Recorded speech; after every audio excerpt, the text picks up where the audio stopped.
अथ श्री हनुमान मंगल स्तोत्रम्। वैशाखे मासि कृष्णायां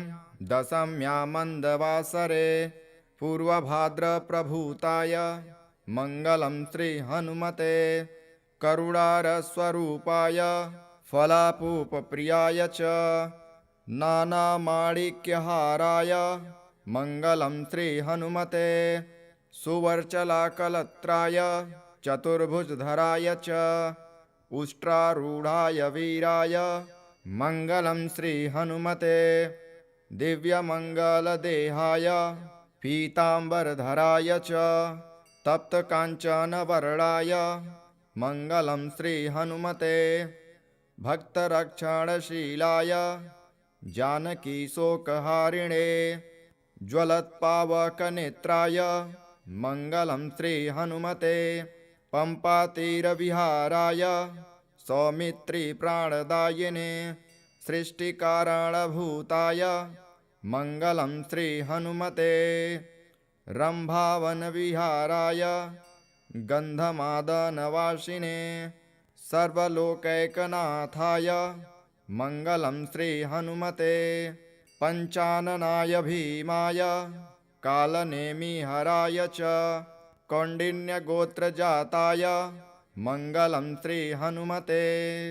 इति स्तुत्वा हनुमन्तं नीलमेघो गतव्यथः प्रदक्षिणनमस्कारान् पञ्चवारं चकार सः। श्रीगजेन्द्रमोक्ष। श्रीशुक उवाच एवं व्यवसितो बुद्ध्या समाधाय मनोहृदि जजाप परमं जाप्यं प्राग्जन्मन्यनुशिक्षितम्। गजेन्द्र उवाच ॐ नमो भगवते तस्मै यत् एतच्चिदात्मकं पुरुषायादिबीजाय परेशायाभिधीमहि यस्मिन्निदं यतश्चेदं येनेदं य इदं स्वयं योऽस्मात् परस्माच्च परस्तं प्रपद्ये स्वयंभुवम् यः स्वात्ममिदं निजमाययार्पितं क्वचिद्विभातं क्वच तत्विरोहितम् अविद्रदिक्साक्षुभूयं तदीक्षते स आत्ममूलोऽवतमात्परात्परः कालेन पञ्चत्वमितेषु कृत्स्नसु लोकेषु पालेषु च सर्वहेतुषु तमस्तदासीदगहनं गभीरं यस्तस्य पारे विविराजते विभुः न यस्य देवारिषयः पदं विदुर्जन्तुः पुनः कोऽर्हति गन्तुमीरितुम् यथा नटश्चाकृतभिर्व्यचेष्टतो दुरत्ययानुक्रमणः समावतु दृग्दिक्षयो यस्य पदं सुमङ्गलं विमुक्तसङ्गा मुनयः सुसाधवः चरन्त्यलोकव्रतमव्रणं वने भूतात्मभूता सुहृदः समे गतिः न विद्यते यस्य न जन्म कर्म वा न नामरूपे गुणदोष एव वा तथापि लोकाप्ययसम्भवायः स्वमायया तान्यनुकालमृक्षते तस्मै नमः परेशाय ब्रह्मणे नन्यशक्तये अरूपायोरुरूपाय नम आश्चर्यकर्मणे नम आत्मप्रदीपाय साक्षिणे परमात्मने नमो गिरां विदुराय मनसश्चेतसामपि सत्त्वेन प्रतिलभ्याय नैष्कर्म्येण विपक्षिता नमः कैवल्यनाथाय निर्वाणसुखसंविदे नमः शान्ताय घोराय मूढाय गुणधर्मिणे निर्विशेषाय साम्याय नमो ज्ञानघनाय च क्षेत्रज्ञाय नमस्तुभ्यं सर्वाध्यक्षाय साक्षिणे पुरुषायात्ममूलाय मूलप्रकृतये नमः सर्वेन्द्रियगुणद्रष्टे सर्वप्रत्ययहेतवे असताक्षाय योक्ताय सदाभासाय ते नमः नमो नमस्तेऽखिलकारणाय निष्कारणायाद्भुतकारणाय सर्वाङ्गमान्माय महार्णवाय नमोपवर्गाय परायणाय गुणारडिच्छन्नचिदुष्मपाय तक्षोभविस्फुर्जितमानसाय नैष्कर्म्यभावेन विवर्जितागम स्वयं प्रकाशाय नमस्करोमि मादृक्प्रपन्नपशुपाशविमोक्षणाय मुक्ताय भूरि करुणाय नमो ललाय स्वांसेन सर्वतनुभृन्मनसि प्रतीत प्रत्यग्दृशे भगवते बृहते नमस्ते आत्मातजाप्तगृहवित्तजनेषु शक्तेर्दुष्प्रापणाय गुणसङ्गविवर्जिताय मुक्तात्मभिः स्वहृदये परिभाविताय ज्ञानात्मने भगवते नम ईश्वराय यन्धर्मकामार्थविमुक्तकामा भजन्त इष्टां गतिमाप्नुवन्ति किन्त्वाशिशोराप्त्यपि देहमव्यं करोतु मे दभ्रदयो विमोक्षणम् एकान्तिनो यस्य न कञ्चनार्थ वाञ्छन्ति ये वै भगवत्प्रपन्नः अत्यद्भुतं तच्चरितं सुमङ्गलं गायन्त आनन्दसमुद्रमग्नः तमक्षरं ब्रह्म परमं परेश मध्यात्ममाध्यात्मितयोगगम्यम् अतीन्द्रियं सूक्ष्ममिवातिदूर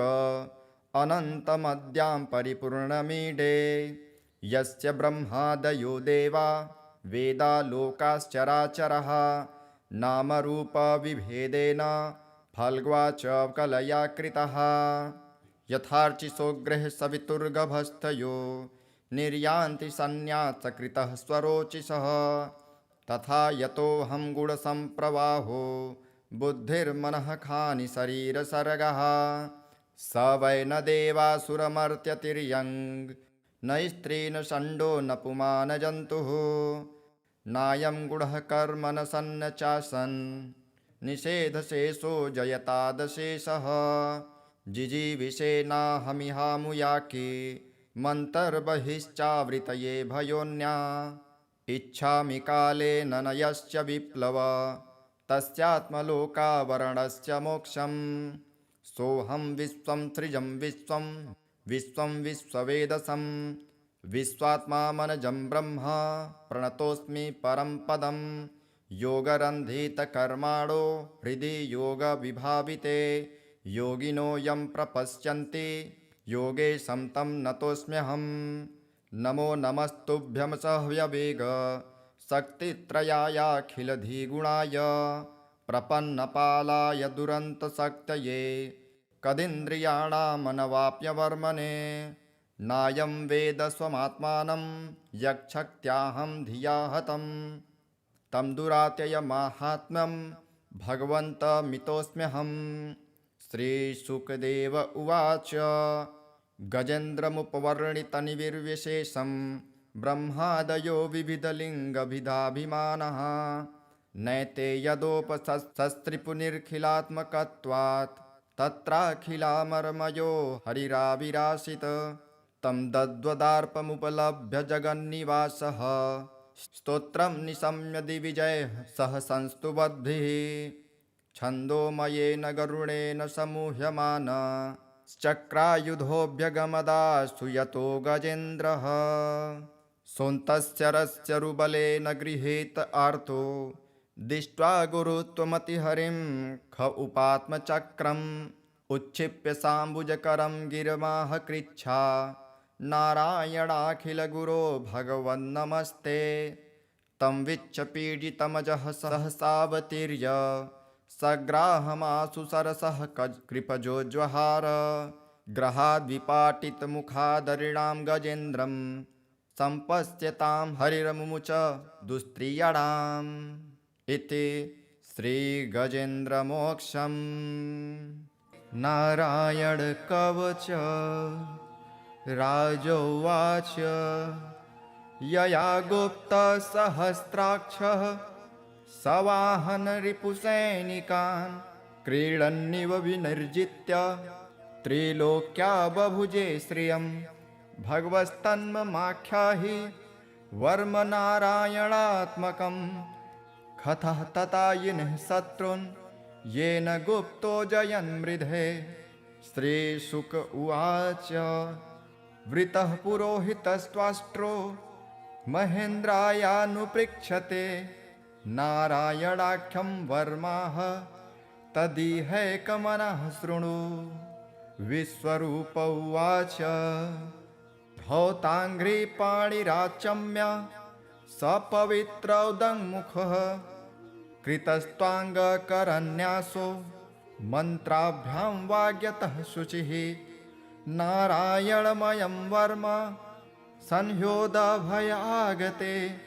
पादयोर्जानुरुद्वोर्ध रुदरे हृद्यथोरसे मुखे शिरस्यानुपूर्वादो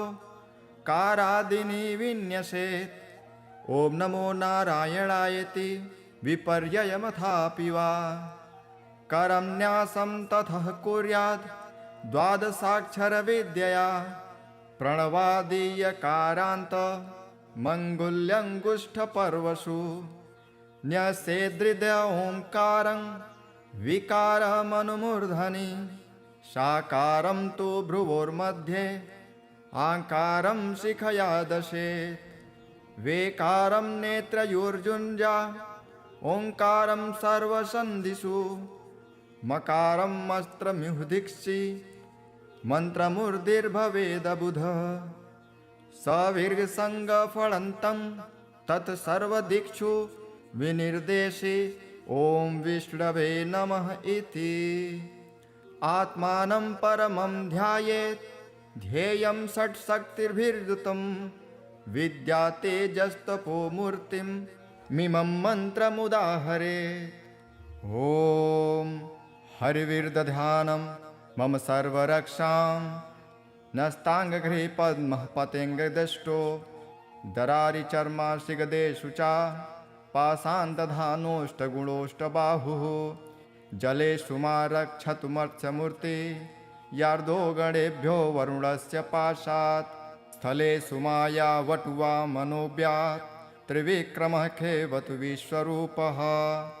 दुर्गष्ट्वटव्याजिमुखादिषु प्रभु पाया नृसिंहो सुरयूथपारिः विमुच्यतो यस्य महाटहासं दिशो विनेदुर्यपतंश्च गर्भः रक्षत्वशो माध्वनियज्ञकल्पः स्वदंष्ट्रयोन्नीतधरो वराहः रामोद्रिकूटे स्वथद्विप्रवासे सलक्ष्मणोऽभ्याभर्ताग्रजोऽस्मान् मामोग्रधर्मादखिलात् प्रामात्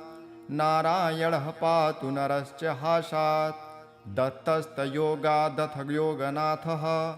पायाद्गुणेशः कपिलः कर्मबन्धनात् सनत्कुमारोऽवतु कामदेवार्ध यशीर्षामापथि देवहेलनात् देवर्षिवर्यः पुरुषार्चनान्त कुर्मो हरिर्मां निरयादशेषात् धन्वन्तरिर्भगवान् पार्थपथ्याद् द्वन्द्वाद्भयादृशभो निर्जितात्मा यज्ञश्च लोकादवतात् जनान्तात् बलो गणात् क्रोधवशादहीन्द्रः द्वैपायनो भगवान् प्रबोधात् बुद्धस्तु पाखण्डगणात् प्रमादात् कल्किः कले कालमलात् प्रयातु धर्मावनायोरुकृतावतारः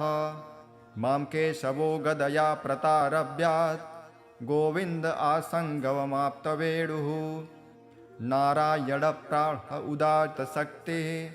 मर्धन्दिने विष्णुररीन्द्रपाणिः देवोपराह्ने मधुहोग्रधन्वा सायं त्रिधामावतु माधवो मां दोषे हृषिकेश उदार्धरात्रे निशीथ एकोऽवतु पद्मनाभः श्रीवत्सधामा पररात्र ईशः प्रत्यूष ईशोऽसिधरो जनार्दनः दामोदरो व्यादनुसन्ध्य प्रभाते विश्वेश्वरो भगवान् कालमूर्तिः चक्रं युगान्तान् नलतिग्ननेमि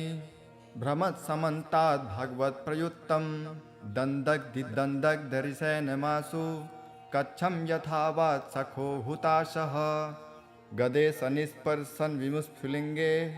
निष्पिण्ढि निष्पिण्ढजिदप्रियासि कुष्माण्डवैनायकयक्षरक्षो भूतग्रहाचूर्णचूर्णयारिन् त्वं यातु धान प्रमथ प्रेतमात्रे पिशाच विप्रग्रहघोरदृष्टिन् दरेन्द्रविद्रावकृष्टपूरितो भीमस्वनुर्हृदयानि कम्पयन् त्वन्तिग्मधारा शिवराशिसैन्य मीश प्रयुक्तो मम छिन्धि छिन्धि चर्मं च छन्द्रछायद्विषामन् द्विषामघोनां हरपापचक्षुषाम् यन्नो भयं ग्रहेभ्यो भूत् केतुभ्यो निभ्य एव च सरीसृपेभ्यो दंष्ट्रिभ्यो भूतेभ्यो होभ्य एव वा सर्वाण्येतानि भग्नाम रूपांस्त्रकीर्तिनाथ प्रयान्तु संक्षयं सद्यो येन श्रेयः प्रतीपकाः गरुडो भगवान् स्तोत्र तोभश्छन्दोमयः प्रभु रक्षत्वशेषः कृच्छेभ्यो विश्वक्सेनः स्वनामभिः सर्वापद्भ्यो हरे नाम रूपयानायुधानि नः बुद्धिन्द्रियः मनः प्राणान् पान्तु पार्षदभूषणः यथा हि भगवानेव वस्तुतः सदसच्चयत् सत्यनानेन नः सर्वे यान्तु न समुमाद्रवाः यथैकात्म्यानुभावानां विकल्परहितः स्वयं भूषाणायुद्धलिङ्गाख्या धत्ते शक्ति स्वमायया तेनैव सत्यमानेन सर्वज्ञो भगवान् हरिः पातु सर्वः स्वरूपैर्नः सदा सर्वत्र सर्वगः विदिक्षुः दिक्षुर्ध्वमनदः समान्ता दन्तर्बहिर्भगवान् नरसिंहः प्रहापयां लोकभयं स्वनेन ग्रहस्थसमस्ततेजः मघवन्निदमाख्यातं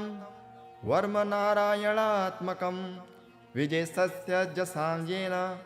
दंशितोऽसुरयूथपान् एतद्धारयमाणस्तु यं यं पश्यति चक्षुषा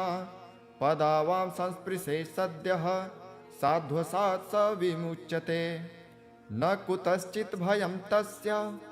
विद्याधारयतो भवेत् राजदस्युग्रहादिभ्यो व्याघ्रादिभ्यः च कर्हिचित् इमां विद्या पुरा कश्चित्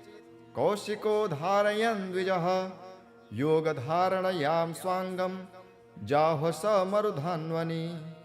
तस्योपरि विमानेन गन्धर्वपतिरेकदा ययौ चित्ररथः स्त्रीर्भिः वृतो यत्र द्विजक्षयः गगनान्यपततः सद्यः स विमानो हवाक्स्थिरः स वालखिल्यवचनां दस्थिन्यादाय विस्मितः प्राच्यस्य प्राचि सरस्वत्यां स्नात्वा धाम स्वमन्वगात् श्रीशुक उवाच यः इदं शृणुयात् काले यो धारयति चादृतः नं नमस्यन्ति भूतानि मुच्यते सर्वतो भयात् एतां विद्यामधिगतो विश्वरूपाश्चथ क्रतुः त्रैलोक्यलक्ष्मी बुभुजे विनिर्जित्य मृधेशुरान्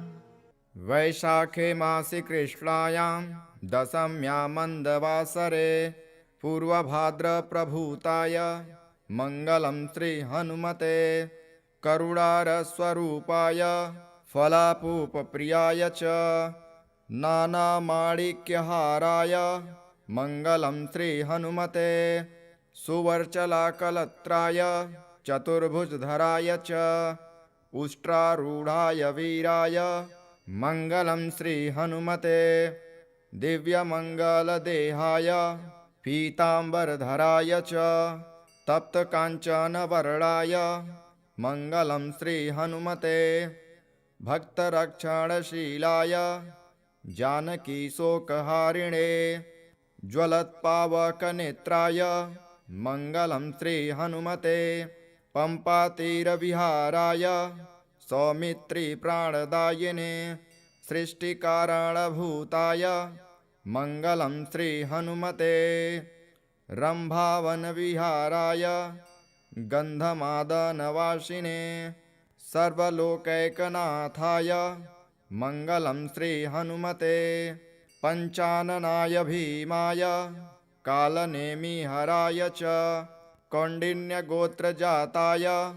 मङ्गलं श्रीहनुमते इति स्तुत्वा हनुमन्तं नीलमेघो गतव्यथः प्रदक्षिणनमस्कारान् पञ्चवारं चकार सः श्रीगजेन्द्रमोक्ष श्रीशुक उवाच एवं व्यवसितो बुद्ध्या समाधाय मनोहृदि जजाप परमं जाप्यं प्राग्जन्मन्यनुशिक्षितम्। गजेन्द्र उवाच ॐ नमो भगवते तस्मै यत् एतच्चिदात्मकं पुरुषायादिबीजाय परेशायाभिधीमहि यस्मिन्निदं यतश्चेदं येनेदं य इदं स्वयं योऽस्मात् परस्माच्च परस्तं प्रपद्ये स्वयंभुवम् यः स्वात्ममिदं निजमाययार्पितं क्वचिद्विभातं क्वच तत्विरोहितम् अविद्रदिक्साक्षुभूयं तदीक्षते स आत्ममूलोऽवतमात्परात्परः कालेन पञ्चत्वमितेषु कृत्स्नसु लोकेषु पालेषु च सर्वहेतुषु तमस्तदासीदगहनं गभीरं यस्तस्य पारे विविराजते विभुः न यस्य देवारिषयः पदं विदुर्जन्तुः पुनः कोऽर्हति गन्तुमीरितुम् यथा नटश्चाकृतभिर्व्यचेष्टतो दुरत्ययानुक्रमणः समावतु दृग्दिक्षयो यस्य पदं सुमङ्गलं विमुक्तसङ्गा मुनयः सुसाधवः चरन्त्यलोकव्रतमव्रणं वने भूतात्मभूता सुहृदः समे गतिः न विद्यते यस्य न जन्म कर्म वा न नामरूपे गुणदोष एव वा तथापि लोकाप्ययसम्भवायः स्वमायया तान्यनुकालमृक्षते तस्मै नमः परेशाय ब्रह्मणे नन्यशक्तये अरूपायोरुरूपाय नम आश्चर्यकर्मणे नम आत्मप्रदीपाय साक्षिणे परमात्मने नमो गिरां विदुराय मनसश्चेतसामपि सत्त्वेन प्रतिलभ्याय नैष्कर्म्येण विपक्षिता नमः कैवल्यनाथाय निर्वाणसुखसंविदे नमः शान्ताय घोराय मूढाय गुणधर्मिणे निर्विशेषाय साम्याय नमो ज्ञानघनाय च क्षेत्रज्ञाय नमस्तुभ्यं सर्वाध्यक्षाय साक्षिणे पुरुषायात्ममूलाय मूलप्रकृतये नमः सर्वेन्द्रियगुणद्रष्टे सर्वप्रत्ययहेतवे असताक्षाय योक्ताय सदाभासाय ते नमः नमो नमस्तेऽखिलकारणाय निष्कारणायाद्भुतकारणाय सर्वाङ्गमान्माय महार्णवाय नमोपवर्गाय परायणाय गुणारडिच्छन्नचिदुष्मपाय तक्षोभविस्फुर्जितमानसाय नैष्कर्म्यभावेन विवर्जितागम स्वयं प्रकाशाय नमस्करोमि माद्रिक्प्रपन्नपशुपाशविमोक्षणाय मुक्ताय भूरि करुणाय नमो ललाय स्वांसेन सर्वतनुभृन्मनसि प्रतीत प्रत्यग्दृशे भगवते बृहते नमस्ते आत्मातजाप्तगृहवित्तजनेषु शक्तेर्दुष्प्रापणाय गुणसङ्गविवर्जिताय मुक्तात्मभिः स्वहृदये परिभाविताय ज्ञानात्मने भगवते नम ईश्वराय यन्धर्मकामार्थविमुक्तकामा भजन्त इष्टां गतिमाप्नुवन्ति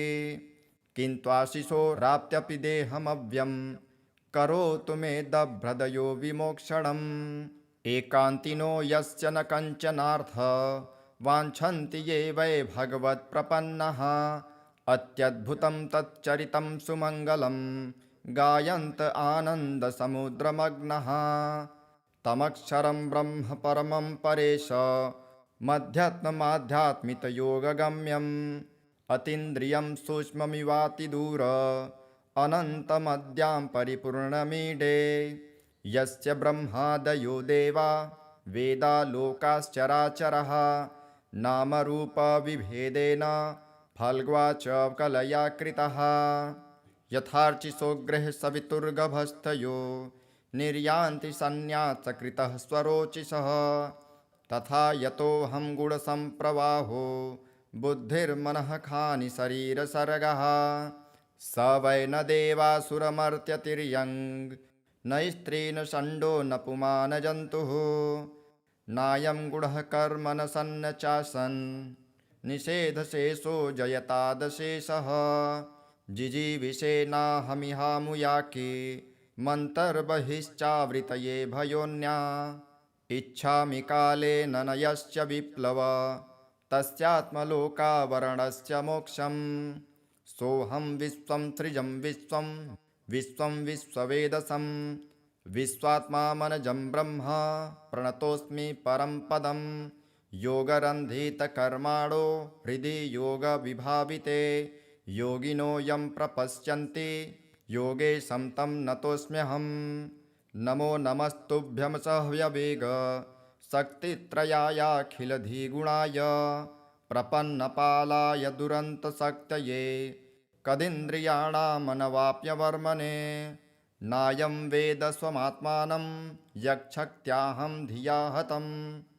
तं दुरात्ययमाहात्म्यं भगवन्तमितोऽस्म्यहं। श्रीशुकदेव उवाच गजेन्द्रमुपवर्णितनिर्विशेषं ब्रह्मादयो विविधलिङ्गभिधाभिमानः नैते यदोपशस्त्रिपुनिर्खिलात्मकत्वात् तत्राखिलामर्मयो हरिराविराशित तं दद्वदार्पमुपलभ्य जगन्निवासः स्तोत्रं निशम्य दिविजयः सह संस्तुवद्भिः छन्दोमयेन गरुडेन समूह्यमान चक्रायुधोऽभ्यगमदास्तु यतो गजेन्द्रः सोऽन्तस्य रस्यरुबलेन गृहीत आर्तो दृष्ट्वा गुरुत्वमतिहरिं ख उपात्मचक्रम् उच्छिप्य साम्बुजकरं गिरमाह कृच्छा नारायणाखिलगुरो भगवन्नमस्ते तं विच्छपीडितमजः सहसावतीर्य सग्राहमासु सरसः कृपजोज्वहार ग्रहाद्विपाटितमुखादरिणां गजेन्द्रं सम्पश्यतां हरिरमुमुच दुस्त्रियाणाम्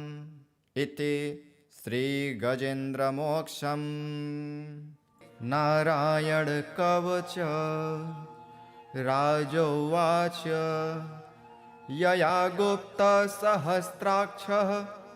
सवाहनरिपुसैनिकान् क्रीडन्निव विनिर्जित्य त्रिलोक्या बभुजे श्रियं भगवस्तन्ममाख्याहि वर्म नारायणात्मकं कथः ततायिनः शत्रून्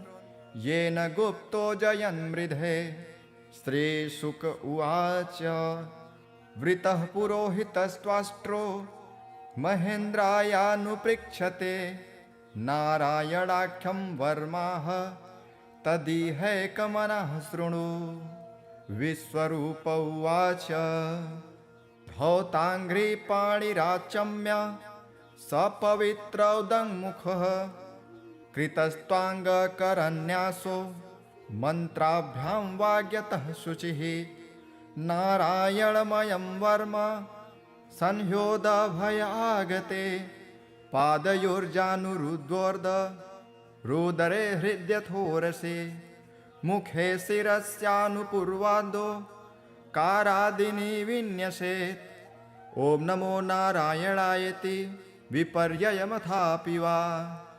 करं न्यासं ततः कुर्याद् द्वादशाक्षरविद्यया प्रणवादीयकारान्त मङ्गुल्यङ्गुष्ठपर्वसु न्यसेदृदय ओङ्कारं विकारमनुमूर्धनि साकारं तु भ्रुवोर्मध्ये आकारं शिखया दशेत् वेकारं नेत्रयोर्जुञ्जा ओङ्कारं सर्वसन्धिषु मकारं अस्त्रमिहुदिक्षि मन्त्रमूर्धिर्भवेदबुध सविर्गसङ्गफलन्तं तत्सर्वदिक्षु विनिर्देशे ॐ विष्णवे नमः इति आत्मानं परमं ध्यायेत् ध्येयं षट्शक्तिर्भिर्युतं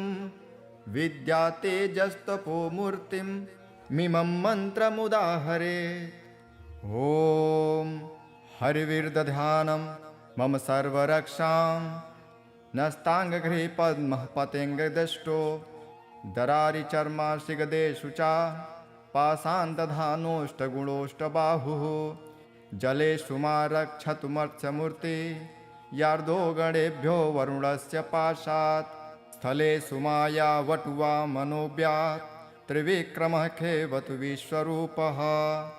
दुर्गष्ट्वटव्याजिमुखादिषु प्रभु पाया नृसिंहो सुरयूथपारिः विमुच्यतो यस्य महाटहासं दिशो विनेदुर्यपतंश्च गर्भः रक्षत्वशो माध्वनियज्ञकल्पः स्वदंष्ट्रयोन्नीतधरो वराहः रामोद्रिकूटे स्वथद्विप्रवासे सलक्ष्मणोऽव्याभरताग्रजोऽस्मान्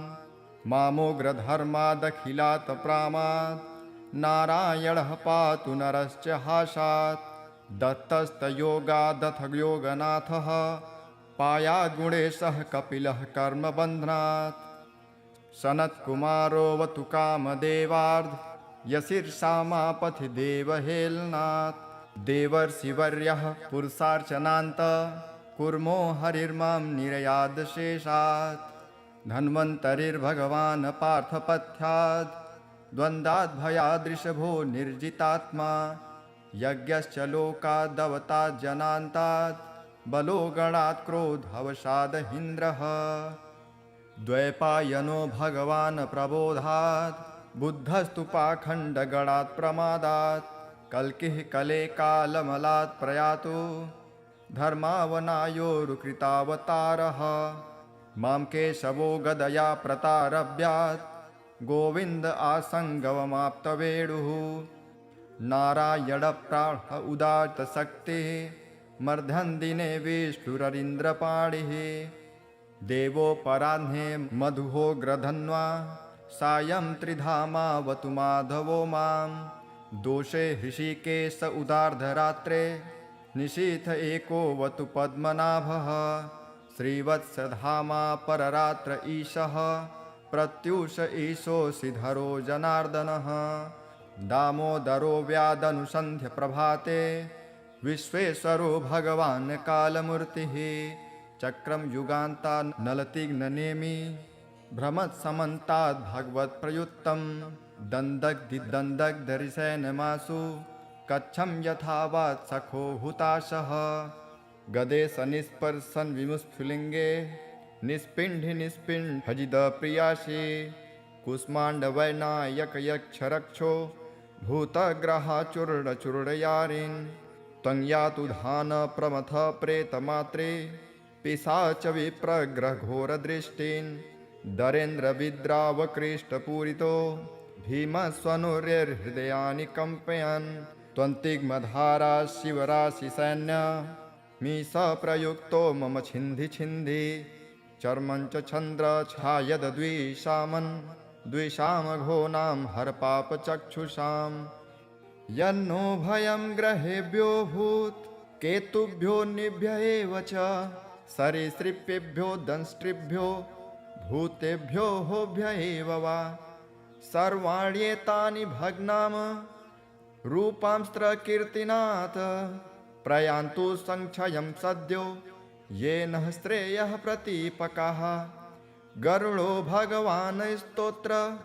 तोभश्छन्दोमयः प्रभु रक्षत्वशेषः कृच्छेभ्यो विश्वक्सेनः स्वनामभिः सर्वापद्भ्यो हरे नाम रूपयानायुधानि नः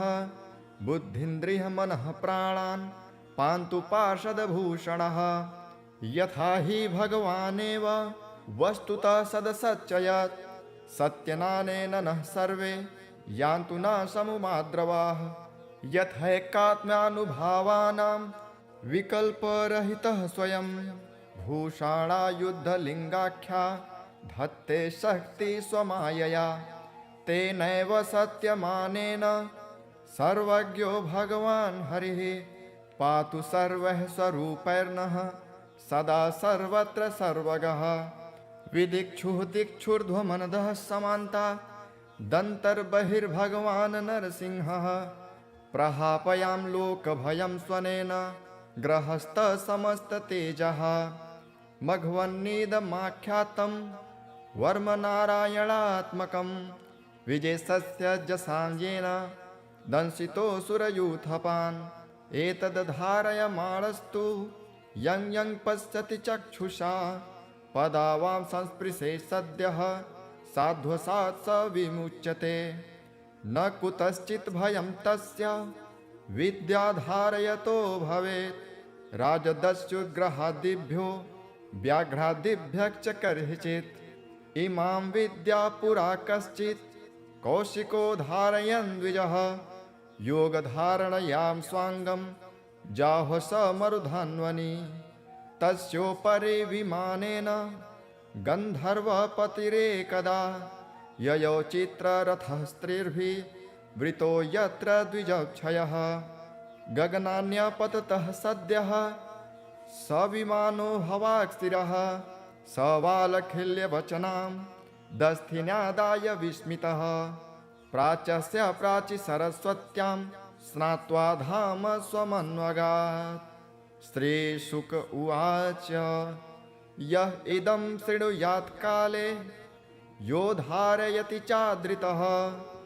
नं नमस्यन्ति भूतानि मुच्यते सर्वतो भयात् एतां विद्यामधिगतो विश्वरूपाश्चथ क्रतुः त्रैलोक्यलक्ष्मी बुभुजे विनिर्जित्य मृधेशुरान्। वैशाखे मासि कृष्णायां दशम्यां मन्दवासरे पूर्वभाद्रप्रभूताय मङ्गलं श्रीहनुमते करुणारस्वरूपाय फलापूपप्रियाय च नानामाणिक्यहाराय मङ्गलं श्रीहनुमते सुवर्चलाकलत्राय चतुर्भुजधराय च उष्ट्रारूढाय वीराय मङ्गलं श्रीहनुमते दिव्यमङ्गलदेहाय पीताम्बरधराय च तप्तकाञ्चनवर्णाय मङ्गलं श्रीहनुमते भक्तरक्षणशीलाय जानकीशोकहारिणे ज्वलत्पावकनेत्राय मङ्गलं श्रीहनुमते पम्पातीरविहाराय सौमित्रिप्राणदायिने सृष्टिकारणभूताय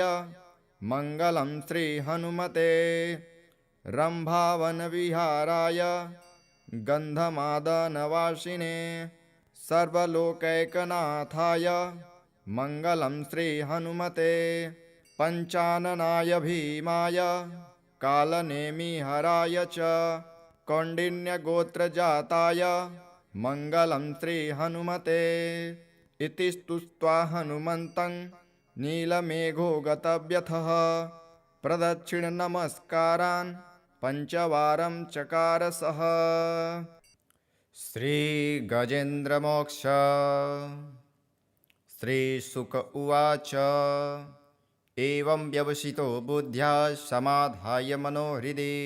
जजाप परमं जाप्यं प्राग्जन्मन्यनुशिक्षितम्। गजेन्द्र उवाच ॐ नमो भगवते तस्मै यत् एतच्चिदात्मकं पुरुषायादिबीजाय परेशायाभिधीमहि यस्मिन्निदं यतश्चेदं येनेदं य इदं स्वयं योऽस्मात् परस्माच्च परस्तं प्रपद्ये स्वयंभुवम् यः स्वात्ममिदं निजमाययार्पितं क्वचिद्विभातं क्वच तत्विरोहितम् अविद्रदिक्साक्षुभूयं तदीक्षते स आत्ममूलोऽवतमात्परात्परः कालेन पञ्चत्वमितेषु कृत्स्नसु लोकेषु पालेषु च सर्वहेतुषु तमस्तदासीदगहनं गभीरं यस्तस्य पारे विविराजते विभुः न यस्य देवारिषयः पदं विदुर्जन्तुः पुनः कोर्हति गन्तुमीरितुं यथा नटश्चाकृतभिर्व्यचेष्टतो दुरत्ययानो क्रमणः समावतु दृग्दिक्षयो यस्य पदं सुमङ्गलं विमुक्तसङ्गा मुनयः सुसाधवः चरन्त्यलोकव्रतमव्रणं वने भूतात्मभूता सुहृदः समे गतिः न विद्यते यस्य न जन्म कर्म वा न नामरूपे गुणदोष एव वा तथापि लोकाप्ययसम्भवायः स्वमायया तान्यनुकालमृक्षते। तस्मै नमः परेशाय ब्रह्मणे नन्यशक्तये अरूपायोरुरूपाय नम आश्चर्यकर्मणे नम आत्मप्रदीपाय साक्षिणे परमात्मने नमो गिरां विदुराय मनसश्चेतसामपि सत्त्वेन प्रतिलभ्याय नैष्कर्म्येण विपक्षिता नमः कैवल्यनाथाय निर्वाणसुखसंविदे नमः शान्ताय घोराय मूढाय गुणधर्मिणे निर्विशेषाय साम्याय नमो ज्ञानघनाय च क्षेत्रज्ञाय नमस्तुभ्यं सर्वाध्यक्षाय साक्षिणे पुरुषायात्ममूलाय मूलप्रकृतये नमः सर्वेन्द्रियगुणद्रष्टे सर्वप्रत्ययहेतवे असताक्षाय योक्ताय सदाभासाय ते नमः नमो नमस्तेऽखिलकारणाय निष्कारणायाद्भुतकारणाय सर्वाङ्गमान्माय महार्णवाय नमोपवर्गाय परायणाय गुणारडिच्छन्नचिदुष्मपाय तक्षोभविस्फुर्जितमानसाय नैष्कर्म्यभावेन विवर्जितागम स्वयं प्रकाशाय नमस्करोमि माद्रिक्प्रपन्नपशुपाशविमोक्षणाय मुक्ताय भूरि करुणाय नमो ललाय स्वांसेन सर्वतनुभृन्मनसि प्रतीत प्रत्यग्दृशे भगवते बृहते नमस्ते आत्मातजाप्तगृहवित्तजनेषु शक्तेर्दुष्प्रापणाय गुणसङ्गविवर्जिताय मुक्तात्मभिः स्वहृदये परिभाविताय ज्ञानात्मने भगवते नम ईश्वराय यन्धर्मकामार्थविमुक्तकामा भजन्त इष्टां गतिमाप्नुवन्ति किन्त्वाशिशोराप्त्यपि देहमव्यं करोतु मे दभ्रदयो विमोक्षणम् एकान्तिनो यस्य न कञ्चनार्थ वाञ्छन्ति ये वै भगवत्प्रपन्नः अत्यद्भुतं तच्चरितं सुमङ्गलं गायन्त आनन्दसमुद्रमग्नः तमक्षरं ब्रह्म परमं परेश मध्यात्ममाध्यात्मितयोगगम्यम् अतीन्द्रियं सूक्ष्ममिवातिदूर अनन्तमद्यां परिपूर्णमीडे यस्य ब्रह्मादयो देवा वेदा लोकाश्चराचरः नामरूपविभेदेन फल्ग्वा च कलया कृतः यथार्चिसोग्रः सवितुर्गभस्थयो निर्यान्ति सन्न्यासकृतः स्वरोचिषः तथा यतोऽहं गुणसम्प्रवाहो बुद्धिर्मनः खानि शरीरसर्गः स वै न देवासुरमर्त्यतिर्यङ् न स्त्री न षण्डो न पुमान् जन्तुः नायं गुणः कर्म न सन्न चासन् निषेधशेषो जयतादशेषः जिजीविषेनाहमिहामुयाके मन्तर्बहिश्चावृतये भयोन्या इच्छामि कालेन न यस्य विप्लव तस्यात्मलोकावरणस्य मोक्षम् सोऽहं विश्वं सृजं विश्वं विश्वं विश्ववेदसं विश्वात्मामनजं ब्रह्म प्रणतोऽस्मि परं पदं योगरन्धितकर्माणो हृदि योगविभाविते योगिनो यं प्रपश्यन्ति योगेशं तं नतोऽस्म्यहम् नमो नमस्तुभ्यं सह्यवेग शक्तित्रयायाखिलधिगुणाय प्रपन्नपालाय दुरन्तशक्तये कदिन्द्रियाणामनवाप्यवर्मणे नायं वेद स्वमात्मानं यक्षक्त्याहं धिया हतं तं दुरात्ययमाहात्म्यं भगवन्तमितोऽस्म्यहम् श्रीशुकदेव उवाच गजेन्द्रमुपवर्णितनिर्विशेषं ब्रह्मादयो विविधलिङ्गभिधाभिमानः नैते यदोपशस्त्रिपुनिर्खिलात्मकत्वात् तत्राखिलामर्मयो हरिराविराशित तं दद्वदार्पमुपलभ्य जगन्निवासः स्तोत्रं निशम्य दिविजयः सह संस्तुवद्भिः छन्दोमयेन गरुडेन समूह्यमान चक्रायुधोऽभ्यगमदास्तु यतो गजेन्द्रः सोऽन्तश्चरस्य रुबलेन गृहीत आर्तो दृष्ट्वा गुरुत्वमतिहरिं ख उपात्मचक्रम् उच्छिप्य साम्बुजकरं गिरमाह कृच्छा नारायणाखिलगुरो भगवन्नमस्ते। तं विच्छ सहसावतीर्य सग्राहमासु सरसः कृपजोज्वहार ग्रहाद्विपाटितमुखादरिणां गजेन्द्रं सम्पश्यतां हरिरमुमुच दुस्त्रियाणाम् इति श्रीगजेन्द्रमोक्षम्। नारायण कवच राजोवाच यया गुप्तसहस्राक्षः सवाहन रिपुसैनिकान् क्रीडन्निव विनिर्जित्य त्रिलोक्या बभुजे श्रियं भगवस्तन्ममाख्याहि वर्म नारायणात्मकं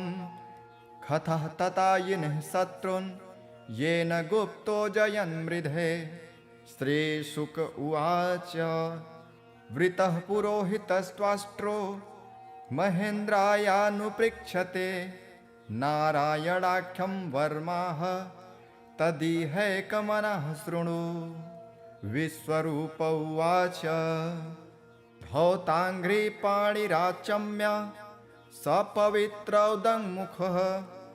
कृतस्त्वाङ्गकरन्यासो मन्त्राभ्यां वाग्यतः शुचिः नारायणमयं वर्म संह्योदभयागते पादयोर्जानुरुद्वोर्ध रुदरे हृद्यथोरसे मुखे शिरस्यानुपूर्वादो कारादिनि विन्यसेत्। ॐ नमो नारायणायेति विपर्ययमथापि वा करं न्यासं ततः कुर्याद् द्वादशाक्षरविद्यया प्रणवादीयकारान्त मङ्गुल्यङ्गुष्ठपर्वसु न्यसेदृदय ओङ्कारं विकारमनुमूर्धनि साकारं तु भ्रुवोर्मध्ये आकारं शिखया दशेत् वेकारं नेत्रयोर्जुञ्जा ओङ्कारं सर्वसन्धिषु मकारं अस्त्रमिहुदिक्षि मन्त्रमूर्धिर्भवेदबुध सविर्गसङ्गफलन्तं तत्सर्वदिक्षु विनिर्देशे ॐ विष्णवे नमः इति आत्मानं परमं ध्यायेत् ध्येयं षट्शक्तिर्भिर्युतं विद्या तेजस्तपो मूर्तिं मिमं मन्त्रमुदाहरेत्। ॐ हरिविर्दध्यानं मम सर्वरक्षां नस्ताङ्गगृहे पद्मः पतेङ्गदष्टो दरारिचर्माशिगदेषु च पाषाणदधानोष्टगुणोष्टबाहुः जलेषु मा रक्षतुमर्चमूर्ति यार्दो गणेभ्यो वरुणस्य पाशात् स्थलेषु माया वटुवा मनोव्यात् त्रिविक्रमः खेवतु विश्वरूपः दुर्गष्ट्वटव्याजिमुखादिषु प्रभु पाया नृसिंहो सुरयूथपारिः विमुच्यतो यस्य महाटहासं दिशो विनेदुर्यपतंश्च गर्भः रक्षत्वशो माध्वनियज्ञकल्पः स्वदंष्ट्रयोन्नीतधरो वराहः रामोद्रिकूटे स्वथद्विप्रवासे सलक्ष्मणोऽव्याभरताग्रजोऽस्मान् मामोग्रधर्मादखिलात् प्रामात् नारायणः पातु नरश्च हासात् दत्तस्तयोगादथ योगनाथः पायाद्गुणेशः कपिलः कर्मबन्धनात् सनत्कुमारोऽवतु कामदेवार्ध यशीर्षामापथि देवहेलनात् देवर्षिवर्यः पुरुषार्चनान्त कुर्मो हरिर्मां निरयादशेषात् धन्वन्तरिर्भगवान् पार्थपथ्याद् द्वन्द्वाद्भयादृशभो निर्जितात्मा यज्ञश्च लोकादवतात् जनान्तात् बलो गणात् क्रोधवशादहीन्द्रः द्वैपायनो भगवान् प्रबोधात् बुद्धस्तु पाखण्डगणात् प्रमादात् कल्किः कले कालमलात् प्रयातो धर्मावनायोरुकृतावतारः मां केशवो गदया प्रतारभ्यात् गोविन्द आसङ्गवमाप्तवेणुः नारायणप्राह उदात्तशक्तिः मर्धन्दिने विष्णुररीन्द्रपाणिः देवोपराह्ने मधुहोग्रधन्वा सायं त्रिधामावतु माधवो मां दोषे हृषिकेश उदार्धरात्रे निशीथ एकोऽवतु पद्मनाभः श्रीवत्सधामा पररात्र ईशः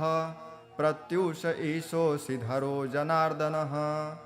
दामोदरो व्यादनुसन्ध्य प्रभाते विश्वेश्वरो भगवान् कालमूर्तिः चक्रं युगान्ता नलतिग्ननेमि भ्रमत्समन्ताद् भगवत्प्रयुक्तं दन्दग्धिदन्दग्धरिसेनमासु कच्छं यथावात् सखो हुताशः गदे सनिस्पर्शन विमुस्फुलिङ्गे निस्पिण्ढि निस्पिण्ढजिदप्रियासि कुष्माण्डवैनायकयक्षरक्षो भूतग्रहाचूर्णचूर्णयारिन् त्वं यातु धान प्रमथ प्रेतमात्रे पिशाच विप्रग्रहघोरदृष्टिन् दरेन्द्रविद्रावकृष्टपूरितो भीमस्वनुर्हृदयानि कम्पयन् त्वन्तिग्मधारा शिवराशिसैन्य मीश प्रयुक्तो मम छिन्धि छिन्धि चर्मं च चन्द्र छायद्विषामन् द्विषामघोनां हरपापचक्षुषां यन्नो भयं ग्रहेभ्यो भूत् केतुभ्यो निभ्य एव च सरीसृपेभ्यो दंष्ट्रिभ्यो भूतेभ्यो होभ्य एव वा सर्वाण्येतानि भग्नाम रूपांस्त्रकीर्तिनाथ प्रयान्तु संक्षयं सद्यो येन श्रेयः प्रतीपकाः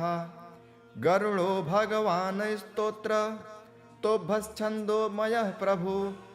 रक्षत्वशेषः कृच्छेभ्यो विश्वक्सेनः स्वनामभिः सर्वापद्भ्यो हरे नाम रूपयानायुधानिनः बुद्धिन्द्रियः मनः प्राणान् पान्तु पार्षदभूषणः यथा हि भगवानेव वस्तुतः सदसच्चयत् सत्यनानेन नः सर्वे यान्तु न समुमाद्रवाः यथैकात्म्यानुभावानां विकल्परहितः स्वयं भूषाणायुद्धलिङ्गाख्या धत्ते शक्ति स्वमायया तेनैव सत्यमानेन सर्वज्ञो भगवान् हरिः पातु सर्वः स्वरूपैर्नः सदा सर्वत्र सर्वगः विदिक्षुः दिक्षुर्ध्वमनदः समान्ता दन्तर्बहिर्भगवान् नरसिंहः प्रहापयां लोकभयं स्वनेन ग्रहस्थसमस्ततेजः मघवन्निदमाख्यातं वर्मनारायणात्मकं विजयस्य जसाञ्जेन दंशितोऽसुरयूथपान् एतद्धारयमाणस्तु यं यं पश्यति चक्षुषा पदावां संस्पृशे सद्यः साध्वसात् स विमुच्यते न कुतश्चित् भयं तस्य विद्याधारयतो भवेत् राजदस्युग्रहादिभ्यो व्याघ्रादिभ्यः च कर्हिचित् इमां विद्या पुरा कश्चित् कौशिको धारयन् द्विजः योगधारणयां स्वाङ्गं जाहो स मरुधन्वनि तस्योपरि विमानेन गन्धर्वपतिरेकदा ययौ चित्ररथः स्त्रीर्भिः वृतो यत्र द्विजक्षयः गगनान्यपततः सद्यः स विमानो हवाक्स्थिरः स बालखिल्यवचनां दस्थिन्यादाय विस्मितः प्राच्यस्य प्राचि सरस्वत्यां स्नात्वा धाम स्वमन्वगात् श्रीशुक उवाच यः इदं शृणुयात् काले यो धारयति चादृतः नं नमस्यन्ति भूतानि मुच्यते सर्वतो भयात् एतां विद्यामधिगतो विश्वरूपाश्चथ क्रतुः त्रैलोक्यलक्ष्मी बुभुजे विनिर्जित्य मृधेशुरान् वैशाखे मासि कृष्णायां दशम्यां मन्दवासरे पूर्वभाद्रप्रभूताय मङ्गलं श्रीहनुमते करुणारस्वरूपाय फलापूपप्रियाय च नानामाणिक्यहाराय मङ्गलं श्रीहनुमते सुवर्चलाकलत्राय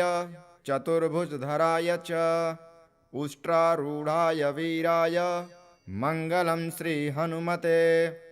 दिव्यमङ्गलदेहाय पीताम्बरधराय च तप्तकाञ्चनवर्णाय मङ्गलं श्रीहनुमते भक्तरक्षणशीलाय जानकीशोकहारिणे ज्वलत्पावकनेत्राय मङ्गलं श्रीहनुमते पम्पातीरविहाराय सौमित्रिप्राणदायिने सृष्टिकारणभूताय मङ्गलं श्रीहनुमते रम्भावनविहाराय गन्धमादनवासिने सर्वलोकैकनाथाय मङ्गलं श्रीहनुमते पञ्चाननाय भीमाय कालनेमिहराय च कौण्डिन्यगोत्रजाताय मङ्गलं श्रीहनुमते इति स्तुत्वा हनुमन्तं नीलमेघो गतव्यथः प्रदक्षिणनमस्कारान् पञ्चवारं चकार सः। श्रीगजेन्द्रमोक्ष। श्रीशुक उवाच एवं व्यवसितो बुद्ध्या समाधाय मनोहृदि जजाप परमं जाप्यं प्राग्जन्मन्यनुशिक्षितम्। गजेन्द्र उवाच ॐ नमो भगवते तस्मै यत् एतच्चिदात्मकं पुरुषायादिबीजाय परेशायाभिधीमहि यस्मिन्निदं यतश्चेदं येनेदं य इदं स्वयं योऽस्मात् परस्माच्च परस्तं प्रपद्ये स्वयंभुवम् यः स्वात्ममिदं निजमाययार्पितं क्वचिद्विभातं क्वच तत्विरोहितम् अविद्रदिक्साक्षुभूयं तदीक्षते स आत्ममूलोऽवतमात्परात्परः कालेन पञ्चत्वमितेषु कृत्स्नसु लोकेषु पालेषु च सर्वहेतुषु तमस्तदासीदगहनं गभीरं यस्तस्य पारे विविराजते विभुः न यस्य देवारिषयः पदं विदुर्जन्तुः पुनः कोऽर्हति गन्तुमीरितुं यथा नटश्चाकृतभिर्व्यचेष्टतो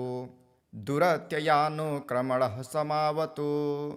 दृग्दिक्षयो यस्य पदं सुमङ्गलं विमुक्तसङ्गा मुनयः सुसाधवः चरन्त्यलोकव्रतमव्रणं वने भूतात्मभूता सुहृदः समे गतिः न विद्यते यस्य न जन्म कर्म वा न नामरूपे गुणदोष एव वा तथापि लोकाप्ययसम्भवायः स्वमायया तान्यनुकालमृक्षते तस्मै नमः परेशाय ब्रह्मणे नन्यशक्तये अरूपायोरुरूपाय नम आश्चर्यकर्मणे नम आत्मप्रदीपाय साक्षिणे परमात्मने नमो गिरां विदुराय मनसश्चेतसामपि सत्त्वेन प्रतिलभ्याय नैष्कर्म्येण विपक्षिता नमः कैवल्यनाथाय निर्वाणसुखसंविदे नमः शान्ताय घोराय मूढाय गुणधर्मिणे निर्विशेषाय साम्याय नमो ज्ञानघनाय च क्षेत्रज्ञाय नमस्तुभ्यं सर्वाध्यक्षाय साक्षिणे पुरुषायात्ममूलाय मूलप्रकृतये नमः सर्वेन्द्रियगुणद्रष्टे सर्वप्रत्ययहेतवे असताक्षाय योक्ताय सदाभासाय ते नमः नमो नमस्तेऽखिलकारणाय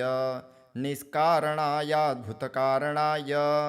सर्वाङ्गमान्माय महार्णवाय नमोपवर्गाय परायणाय गुणारडिच्छन्नचिदुष्मपाय तक्षोभविस्फुर्जितमानसाय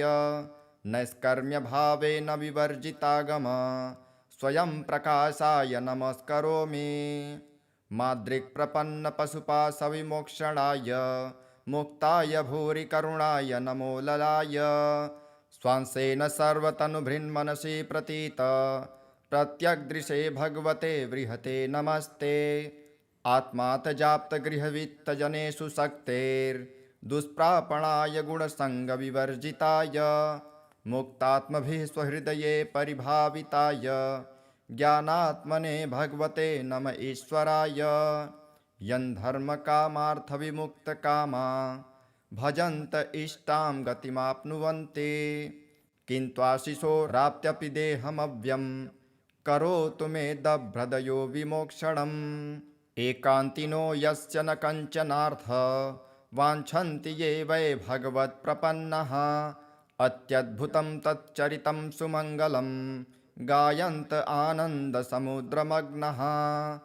तमक्षरं ब्रह्म परमं परेश मध्यात्ममाध्यात्मितयोगगम्यम्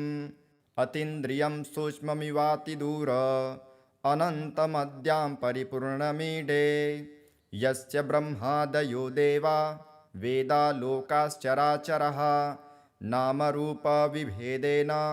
फल्ग्वा च कलया कृतः यथार्चिसोग्रः सवितुर्गभस्थयो निर्यान्ति सन्न्यासकृतः स्वरोचिषः तथा यतोऽहं गुणसम्प्रवाहो बुद्धिर्मनः खानि शरीरसर्गः स वै न देवासुरमर्त्यतिर्यङ् न स्त्री न षण्डो न पुमान् जन्तुः नायं गुणः कर्म न सन्न चासन् निषेधशेषो जयतादशेषः जिजीविषेनाहमिहामुयाके मन्तर्बहिश्चावृतये भयोन्या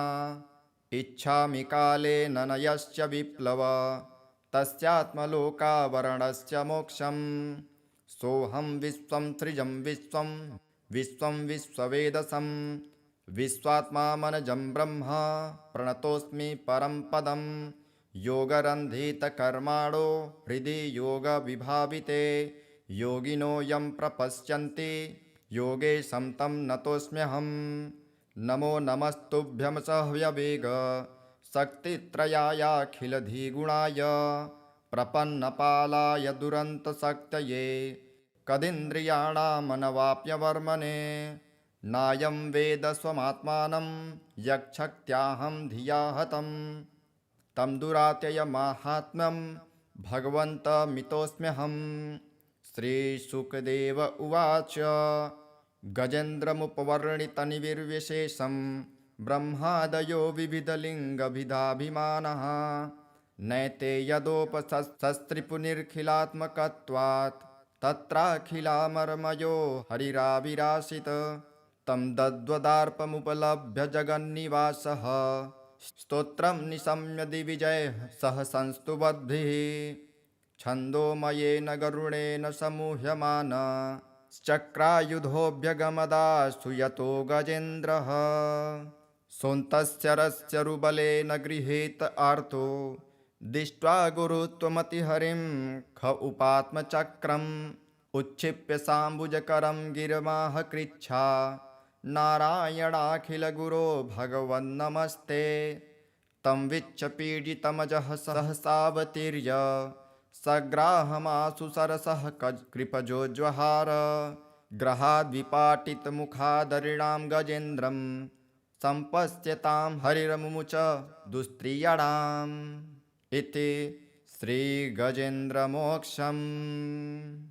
नारायणकवच राजोवाच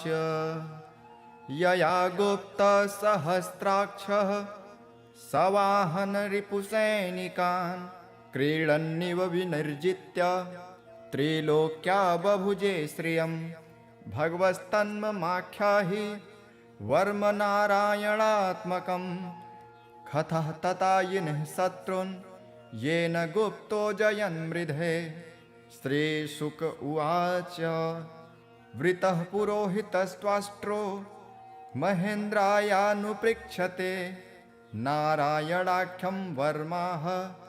तदिहैकमनः शृणु। विश्वरूप उवाच धौताङ्घ्रिपाणिराचम्य सपवित्रौदङ्मुखः कृतस्त्वाङ्गकरन्यासो मन्त्राभ्यां वाग्यतः शुचिः नारायणमयं वर्म संह्योदभयागते पादयोर्जानुरुद्वोर्ध रुदरे हृदयथोरसे मुखे शिरस्यानुपूर्वादो कारादिनी विन्यसेत्। ॐ नमो नारायणायति विपर्ययमथापि वा करं न्यासं ततः कुर्याद् द्वादशाक्षरविद्यया प्रणवादीयकारान्त मङ्गुल्यङ्गुष्ठपर्वसु न्यसेदृदय ओङ्कारं विकारमनुमूर्धनि साकारं तु भ्रुवोर्मध्ये आकारं शिखया दशेत्। वेकारं नेत्रयोर्जुञ्जा ओङ्कारं सर्वसन्धिषु मकारं अस्त्रमिहुदिक्षि मन्त्रमूर्धिर्भवेदबुध सविर्गसङ्गफलन्तं तत्सर्वदिक्षु विनिर्देशे ॐ विष्णवे नमः इति आत्मानं परमं ध्यायेत् ध्येयं षट्शक्तिर्भिर्युतं विद्या तेजस्तपो मूर्तिं मिमं मन्त्रमुदाहरेत्। ॐ हरिविर्दध्यानं मम सर्वरक्षां नस्ताङ्गगृहे पद्मः पतेङ्गदष्टो दरारिचर्माशिगदेषु च पाषाणदधानोष्टगुणोष्टबाहुः जलेषु मा रक्षतुमर्चमूर्ति यार्दो गणेभ्यो वरुणस्य पाशात् स्थलेषु माया वटुवा मनोव्यात् त्रिविक्रमः खेवतु विश्वरूपः दुर्गष्ट्वटव्याजिमुखादिषु प्रभु पाया नृसिंहो सुरयूथपारिः विमुच्यतो यस्य महाटहासं दिशो विनेदुर्यपतंश्च गर्भः रक्षत्वशो माध्वनियज्ञकल्पः स्वदंष्ट्रयोन्नीतधरो वराहः रामोद्रिकूटे स्वथद्विप्रवासे सलक्ष्मणोऽभ्याभरताग्रजोऽस्मान् मामोग्रधर्मादखिलात् प्रामात् नारायणः पातु नरश्च हासात् दत्तस्तयोगादथ योगनाथः पायाद्गुणेशः कपिलः कर्मबन्धनात् सनत्कुमारोऽवतु कामदेवार्ध यशीर्षामापथि देवहेलनात् देवर्षिवर्यः पुरुषार्चनान्त कुर्मो हरिर्मां निरयादशेषात् धन्वन्तरिर्भगवान् पार्थपथ्याद् द्वन्द्वाद्भयादृशभो निर्जितात्मा यज्ञश्च लोकादवतात् जनान्तात् बलो गणात् क्रोधवशादहीन्द्रः द्वैपायनो भगवान् प्रबोधात् बुद्धस्तु पाखण्डगणात् प्रमादात् कल्किः कले कालमलात् प्रयातु धर्मावनायोरुकृतावतारः मां केशवो गदया प्रतारभ्यात् गोविन्द आसङ्गवमाप्तवेणुः नारायणप्राण उदात्तशक्तिः मर्धन्दिने विष्णुररीन्द्रपाणिः देवोपराह्ने मधुहोग्रधन्वा सायं त्रिधामावतु माधवो मां दोषे हृषिकेश उदार्धरात्रे निशीथ एकोऽवतु पद्मनाभः श्रीवत्सधामा पररात्र ईशः प्रत्यूष ईशोऽसिधरो जनार्दनः दामोदरो व्यादनुसन्ध्य प्रभाते विश्वेश्वरो भगवान् कालमूर्तिः चक्रं युगान्तान् नलतिग्ननेमि भ्रमत्समन्ताद् भगवत्प्रयुक्तं दन्दग्धिदन्दग्धरिसेनमासु कच्छं यथावात् सखो हुताशः गदे सनिस्पर्शन विमुस्फुलिङ्गे निस्पिण्ढि निस्पिण्ढजिदप्रियासि कुष्माण्डवैनायकयक्षरक्षो भूतग्रहाचूर्णचूर्णयारिन् त्वं यातु धान प्रमथ प्रेतमात्रे पिशाच विप्रग्रहघोरदृष्टिन् दरेन्द्रविद्रावकृष्टपूरितो भीमस्वनुर्हृदयानि कम्पयन् त्वन्तिग्मधारा शिवराशिसैन्य मीशप्रयुक्तो मम छिन्धि छिन्धि चर्मं च छन्द्रछायद्विषामन् द्विषामघोनां हरपापचक्षुषां यन्नो भयं ग्रहेभ्यो भूत् केतुभ्यो निभ्य एव च सरीसृपेभ्यो दंष्ट्रिभ्यो भूतेभ्यो होभ्य एव वा सर्वाण्येतानि भग्नाम रूपांस्त्रकीर्तिनाथ प्रयान्तु संक्षयं सद्यो येन श्रेयः प्रतीपकाः गरुडो भगवान् स्तोत्र तोभश्छन्दोमयः प्रभु रक्षत्वशेषः कृच्छेभ्यो विश्वक्सेनः स्वनामभिः सर्वापद्भ्यो हरे नाम रूपयानायुधानि नः बुद्धिन्द्रियः मनः प्राणान् पान्तु पार्षदभूषणः यथा हि भगवानेव वस्तुतः सदसच्चयत् सत्यनानेन नः सर्वे यान्तु न समुमाद्रवाः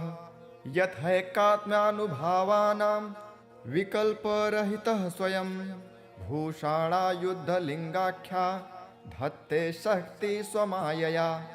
तेनैव सत्यमानेन सर्वज्ञो भगवान् हरिः पातु सर्वः स्वरूपैर्नः सदा सर्वत्र सर्वगः विदिक्षुः दिक्षुर्ध्वमनदः समान्ता दन्तर्बहिर्भगवान् नरसिंहः प्रहापयां लोकभयं स्वनेन ग्रहस्थसमस्ततेजः मघवन्निदमाख्यातं वर्मनारायणात्मकं विजयस्य जसाञ्जेन दंशितोऽसुरयूथपान् एतद्धारयमाणस्तु यं यं पश्यति चक्षुषा पदावां संस्पृशे सद्यः साध्वसात् स विमुच्यते न कुतश्चित् भयं तस्य विद्याधारयतो भवेत् राजदस्युग्रहादिभ्यो व्याघ्रादिभ्यः च कर्हिचित् इमां विद्या पुरा कश्चित् कौशिको धारयन् द्विजः योगधारणयां स्वाङ्गं जाह्व स मरुधन्वनि तस्योपरि विमानेन गन्धर्वपतिरेकदा ययौ चित्ररथः स्त्रीर्भिः वृतो यत्र द्विजक्षयः गगनान्यपततः सद्यः स विमानो हवाक्स्थिरः स वालखिल्यवचनां दस्थिन्यादाय विस्मितः प्राच्यस्य प्राचि सरस्वत्यां स्नात्वा धाम स्वमन्वगात् श्रीशुक उवाच यः इदं शृणुयात् काले यो धारयति चादृतः नं नमस्यन्ति भूतानि मुच्यते सर्वतो भयात् एतां विद्यामधिगतो